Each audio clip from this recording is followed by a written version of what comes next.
inside our minds is beautiful and vibrant.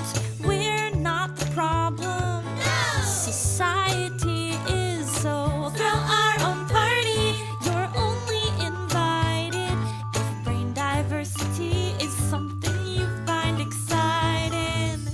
3 cheers to neurodivergency. Raise your cups. Hey! Positivity is non-toxic, so drink up.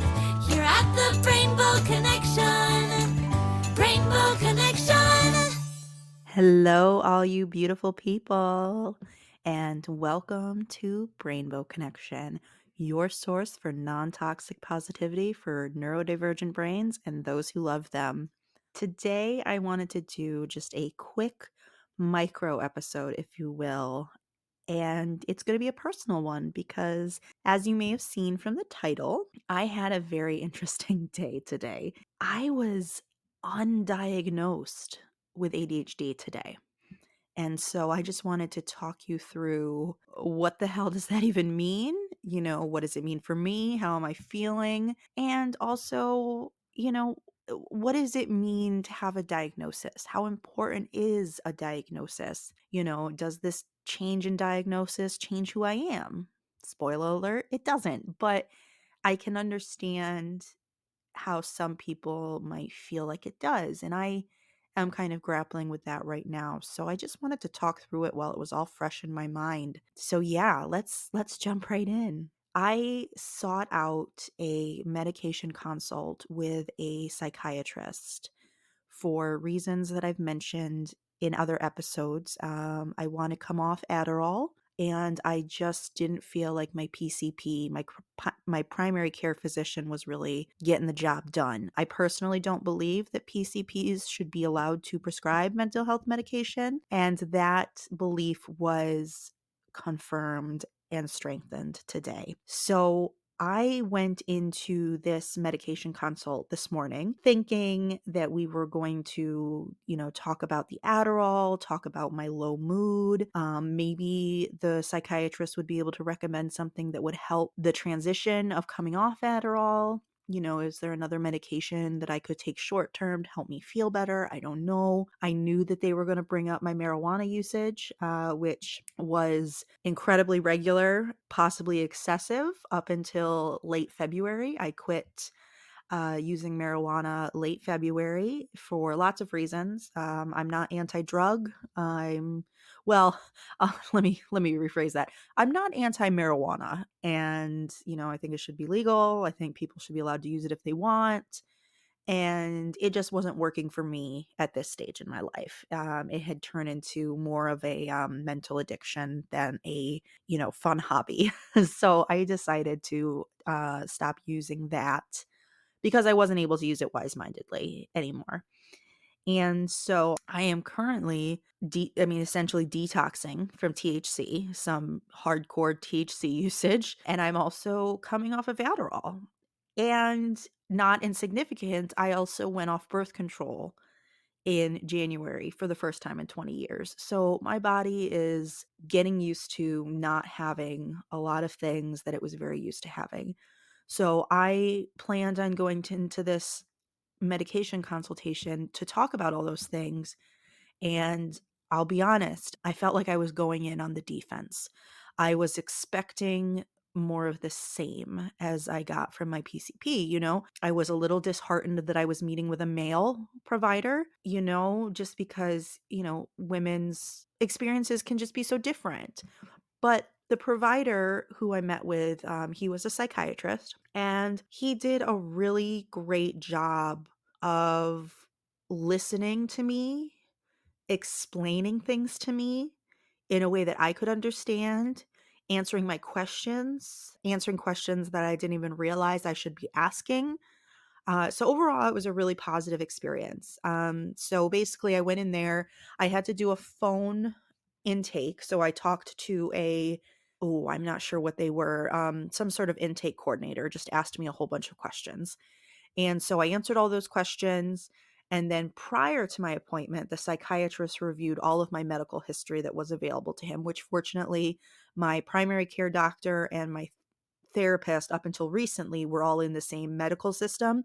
So it was easy for him to review that information. And he had some ideas just based on reviewing my chart, as it were. And when I talked to him in person, some of those ideas changed, but some of those ideas stayed the same. But what it all boils down to is he told me very early in the session that he doesn't think I have ADHD. And that I sat there with my mouth open for a little bit and I didn't say anything, which is a weird one for me because I'm not usually speechless. That is not usually a word that can be used to describe me. It was overwhelming. It was exciting because he was telling me about, solutions that could actually help me feel better. And just to kind of give you an idea of what I have been experiencing so far. So I sort of talked about this in the last episode, all about my ADHD that I apparently don't have. But so I've been taking Adderall for about 5 years. I was also on a mood stabilizer as well as an antidepressant. The psychiatrist told me that the mood stabilizer that I'm on is basically expensive urine. So he said it in a very nice way, but he said that at the dose I was taking, it was doing nothing. It was absolutely worthless and also probably not a good choice given what my actual diagnosis is, which I'll get to in a minute. I was also on an antidepressant that he thinks probably isn't a good choice for me based on my, again, actual diagnosis. So essentially, I was on a whole bunch of medications that were not good fits for me. And that explains why I haven't been feeling great. I've always had a kind of low mood. I've always felt depressed, for lack of a better word. I've always identified as, feeling depressed. My baseline is just kind of low. And I have always wanted to feel at least sometimes happy, and I don't often. And I also struggle with motivation and focus, which sounds like ADHD, right? Well, let's get into what is actually going on here with me. I said a few things in this session with this psychiatrist that actually kind of, made him have a light bulb moment. Because before I came in, he was wondering if I was bipolar, which in the last episode I told you, I think, that I was once incorrectly diagnosed as bipolar. But when I did some of my own research, I looked at the, common symptoms of bipolar disorder, and it really just didn't sound like me. And so I pushed back and, I received the correct diagnosis of borderline personality disorder. Now, people hear the words personality disorder and they jump to like multiple personality disorder. Not the same thing, not even related, not even a little bit. A personality disorder is just a different kind of disorder that you can have. And so, borderline personality disorder really comes with a lot of emotional dysregulation, those moods that change on a dime, which again is also a symptom of ADHD. So we can see how, it's easy to potentially confuse the two. And it can come with a lot of impulse control issues, which again, symptom of ADHD as well. So I'm not gonna, I'm not gonna give my doctor too hard of a time because I can see how the mistakes were made. But it's frustrating to me that I have been on medications for so long that weren't helping me. But it also gives me a lot of hope because someone who actually knows their shit is now recommending medications for me that might actually make me feel better, which is bonkers bananas. I don't even know what that would feel like. And so back to my actual diagnosis, I have borderline personality disorder, which I've known for years. I actually self-diagnosed about probably maybe 10 years ago. And then I talked to a doctor about it and a therapist actually confirmed that they thought that that was an accurate diagnosis. I also have obsessive compulsive disorder and a shit ton of anxiety. So, what really made this psychiatrist kind of question and, come to the conclusion that I don't have ADHD is that, first of all, the criteria for an ADHD diagnosis has changed since I was diagnosed. I was diagnosed in the 90s, in the heyday of everybody getting Ritalin. I've talked about that before ad nauseum. But the current criteria to get an ADHD diagnosis is that you have to experience the symptoms of ADHD in multiple settings. So, for example, that's why they have, for children, they'll have a parent kind of assess their child's behavior and performance as well as a teacher, because the criteria states that you have to have these symptoms in more than one location. And I told the psychiatrist, unbeknownst to me, what I was, saying and the significance of what I was saying. I told the psychiatrist, well, I struggle with motivation and focus at work, but I don't have those same issues when I'm working on my personal projects. And so that's when he had a light bulb moment and was like, I don't think it's ADHD. Now, of course, we talked a lot more after that. We talked for about an hour and he asked me tons of questions and we just talked it out. But yeah, so his explanation for my symptoms is largely psychological, and a personality disorder and a lot of anxiety. Because what I have been starting to realize over the last few months and what I've been kind of working through with my therapist is that what I struggle with is when I don't want to do something, when I feel as if I'm being forced to do something that wasn't my idea, that I don't want to do. So, for example, I have severe anxiety about leaving the house, but not when I want to. So, if I want to pop down to Sephora and go shopping, or if I want to go get coffee with a friend, I don't have any anxiety about that. But if I have to go to the office for work, for a in-person meeting, or if a friend has asked me for a favor and needs me to leave the house when I don't want to, I get severe anxiety. Anxiety that almost sounds slightly agoraphobic, but it's very situational. And the same with work. If I want to work on something, no problems. But if something is assigned to me and I don't want to work on it, then it feels nearly impossible to complete that task. And so you can kind of see how a lot of these symptoms sound very ADHD esque. But according to this psychiatrist, not so much. And he thinks that I have just been on a cocktail of incorrect medications for a while now. And luckily, I have a very flexible work situation. I work from home, and I actually have been given permission to be a little bit more flexible with my schedule, just to kind of work in a way that really jives with how my brain works. My boss is okay with letting me work how I want to. Within reason. Obviously, there'll still be like emergencies and urgent things that pop up during working hours, but, if I want to work, 4 hours in the morning and then, log off and then log back on at 7 p.m., she's fine with that. And so having that freedom kind of removes any motivation for me to try and medicate those symptoms away. Because not only are they not ADHD and therefore should not be, I should not be taking Adderall, they also, I've said this before, I'm not going to medicate myself just to be more convenient for those around me. That is not a good life choice, in my opinion. If it were negatively impacting me, these non ADHD symptoms, then I would gladly go on medication, which is why I'm going to go on different medication to hopefully make myself feel better and get my anxiety under control and my depression symptoms under control. But yeah, so it's been a day. It's been a day, y'all. And, I feel confused. I feel validated, because I was taking all these medications that were supposed to work and they weren't working, and that was a shitty feeling. Aside from just feeling shitty, it was like, why aren't these medications working for me? Like, what's wrong with me? These medications that are supposed to be working aren't working. And so I feel weird now. I'm like, am I even neurodivergent?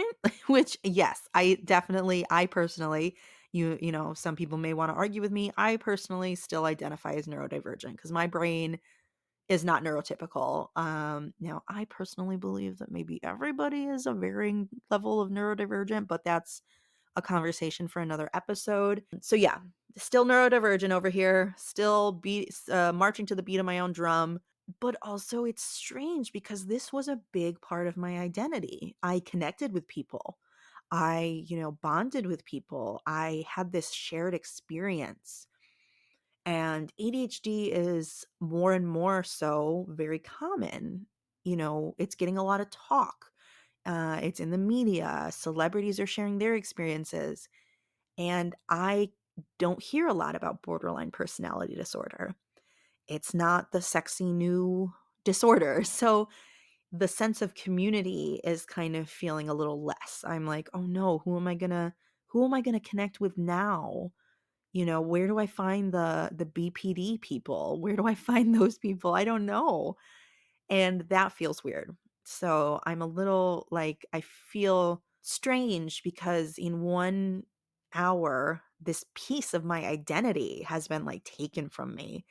And on one hand, I want to know, I don't want to be taking the wrong medications and like thinking that, ADHD solutions are going to solve my non ADHD problems. I don't want that.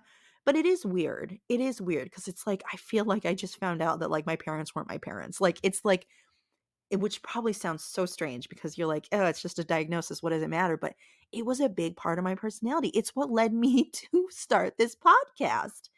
So it's a weird feeling. And you may be wondering, wait, what does this mean for the podcast?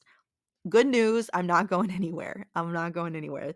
Brainbow Connection is still going to be the same dope ass place for neurodivergent brains and those who love them.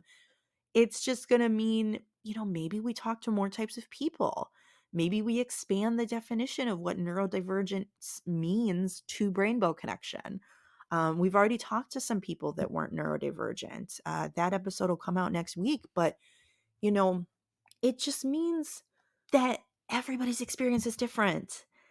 And so I don't think the podcast is going to change all that much. I just won't be talking as a person with ADHD. That's really the big change. And I want to kind of pose a question to you that I am wrestling with now. And it's kind of like that Shakespeare quote, what's in a name? That which we call a rose by any other name would still smell as sweet or whatever. Um, and how much does a diagnosis matter? In my mind, I don't think it should matter, but it does a lot. It can give us a sense of community. It can give us a sense of identity. It can validate. When I first found the Wikipedia page for borderline personality disorder, I was like, I think I probably cried a little bit because I was like, oh my gosh, this is me. This is me. And it just validated everything I was feeling. I wasn't a weirdo. I just had this thing.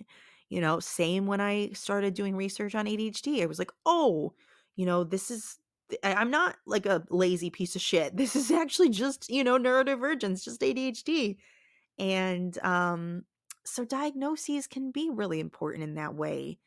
And unfortunately, a lot of support requires a diagnosis, in order to get a a special plan in school, you might need a diagnosis. In order to get accommodations at work, you might need a diagnosis. There's all these systems that require diagnoses, and it sucks. So I have mixed feelings, and I want to know what your feelings are.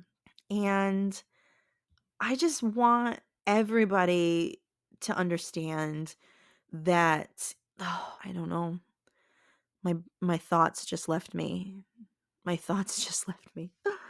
Oh my god, I don't know. This is so weird. Okay, anyway. This experience today has kind of rocked my world, but for the most part, it's made me hopeful. It's made me hopeful that if someone can identify my unique situation, then there is hope that there might be a way to make me feel better and work on the things that make me feel not good. So I've got hope. For the first time in a long ass time, I've got hope. And I just hope that everybody else can find hope as well.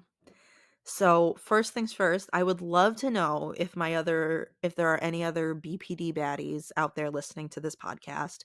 Drop me a DM on Instagram. We're at Rainbow Connection Pod. And I would love to know if there are some borderline personality disorder peeps out there listening. I'd also love to hear your stories about misdiagnosis. Has anybody else been misdiagnosed? Because that would be very fascinating to hear. So if you have a story about misdiagnosis, I want to hear it. And if you're open to it, I'd love to share it on the podcast. But hit us up on social media. I am not going to take up any more of your time because this has been a journey and I am sleepy. So I need to go and take a nap. But I want to thank you. I want to thank you for being here with me on this journey because it is batshit crazy. And I am having a hell of a time, positive and negative. I'm having a blast doing the podcast. I'm learning so much about myself, but also it's fucking hard. It's so fucking hard being human. And I'm glad that I don't have to go on this journey alone. So there's one thing that has not changed from this morning to now. And that is, no matter what my diagnosis is, I'm not the problem, and neither are you. So I'll catch you next time on the next episode of Rainbow Connection. And until then, stay colorful, stay curious, and I'll talk to you next time. Positivity is non-toxic, so drink up. Here at the Rainbow Connection. Rainbow Connection.